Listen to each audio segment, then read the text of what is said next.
Good morning every one. நான் Madan Kumar.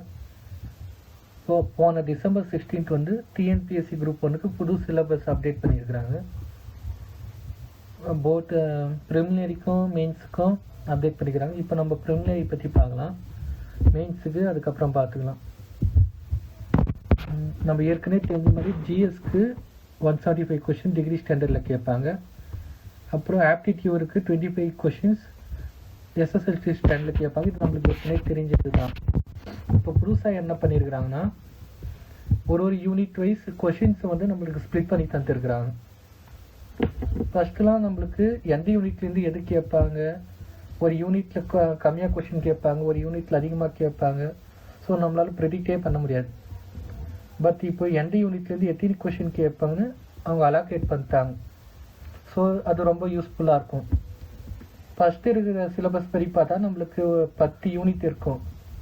But இப்போ நம்ம யூனிட்டு கம்மி பண்ணிட்டுக்கிறாங்க. ஸோ அது என்னென்னு இப்போ நம்ம பார்க்கலாம். ஃபஸ்ட்டு ஜிஎஸ் 10 கொஷின்ஸ் தந்துருக்குறாங்க. செகண்டு ஜியாகிரபி, அதுக்கு 10 கொஷின்ஸ் தந்துக்கிறாங்க. தேர்ட் யூனிட் வந்து history culture of India and INM. First history culture of இந்தியாவையும் ஐஎன்எம்மும் தனித்தனி யூனிட்டாக இருந்துச்சு. இப்போ சேர்த்து 25 கொஷின்ஸ்க்கு ஒரே யூனிட்டாக தந்துட்டாங்க. Next fourth unit Indian polity, அதுக்கு 40 கொஷின் தந்துருக்குறாங்க. Next unit 5 Indian economy and development administration in Tamil Nadu. இது ரெண்டுமே தனித்தனி யூனிட்டாக இருந்துச்சு. இப்போ ரெண்டுத்தையும் சேர்த்து 50 கொஷின்ஸ் தந்துருக்குறாங்க.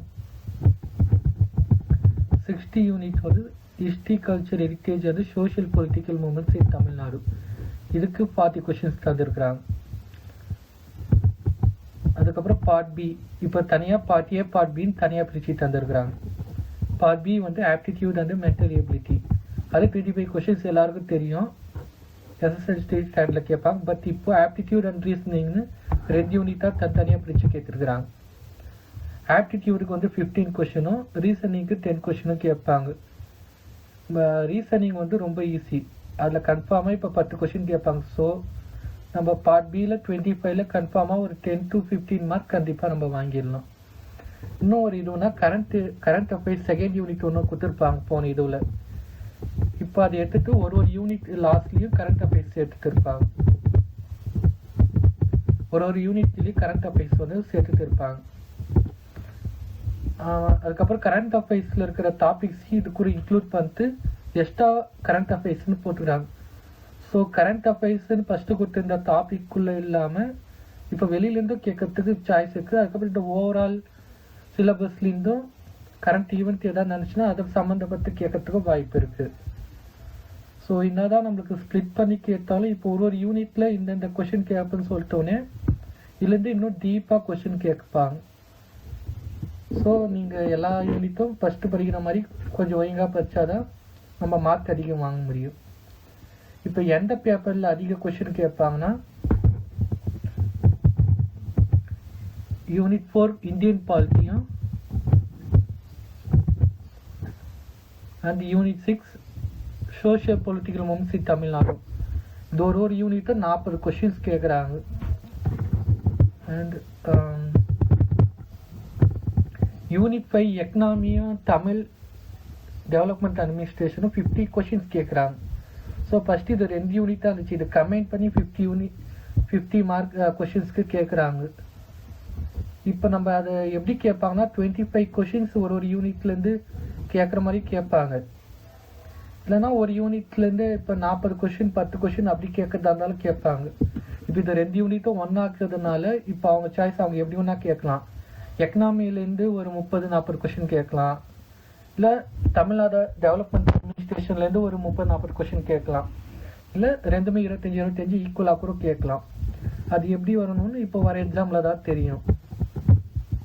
அதுக்கப்புறம் அதே மாதிரி தான் நம்ம ஹிஸ்ட்ரிலையும் ஐஎன்எம்லேயும் 25 கொஷின் கேட்டிருக்கிறாங்க மொத்தமாக. அதை ஸ்ப்ளிட் பண்ணால் ஒரு 13 கொஷின்ஸ் வரும். ஸோ அதே மாதிரி தான் ஒரு 20 கொஷின்ஸ் ஐஎன்எம்லேயும் அதிகமாக கேட்கலாம், ஹிஸ்ட்ரிலையும் அதிகமாக கேட்கலாம். இதுவும் அவங்க தான் டிசைட் பண்ணுவாங்க. ஸோ ஓவராலாக நீங்கள் பாலிட்டி வந்து